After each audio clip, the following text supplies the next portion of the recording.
Қайырлы күн достар, каналға қош келдіңіздер. Бүгін мен сіздерге дәмді әрі жұп-жұмсақ пиццаның рецебімен бөліспекшімін.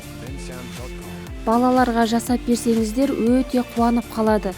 Бұл пиццаны жасау үшін барлық ингредиенттер жылы болуы қажет. Ең алдымен сүт пен суды аздап жылытып алып, таза ыдысқа құямыз. Бұл рецептпен 3-4 пицца шығады. Артық қалған тестаны морозильникке салып, одан кейін де жасауға болады. Сүт пен суды құйғаннан кейін үстіне 1 қасық дрожж саламыз.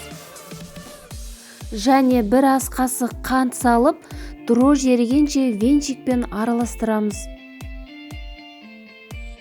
Әбден жақсылап араластырып болғаннан кейін жарты шай қасық тұз қосамыз. 1 жұмыртқаның сары уызын бетіне, ал ағын осы тестаға қосамыз. Және майды салып, ары қарай араластырамыз. Ұнды шетінен сала отырып, венчикпен араластырамыз. Енді қолмен илеп, жұп-жұмсақ қамыр илейміз.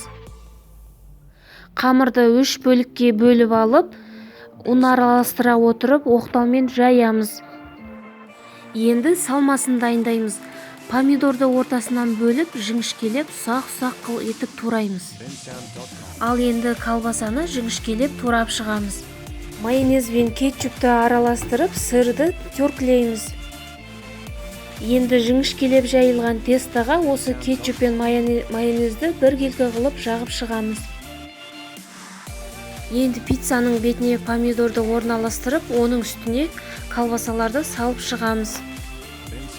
Барлығын салып болғаннан кейін жұмыртқаның сары уызын шет-шетіне жағып шығамыз.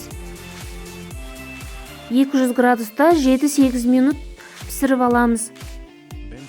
Міндетті түрде жасап көріңіздер, осындай жұп-жұмсақ әрі дәмді пицца болып шығады. Сырды бетіне неғұрлым көп салсақ, пиццамыз соғұрлым дәмді болады. Рецеп ұнаса лайк басып, комментарий қалдырамыз. Пиццаның толық рецебі описание бөлімінде. Назарларыңызға рахмет.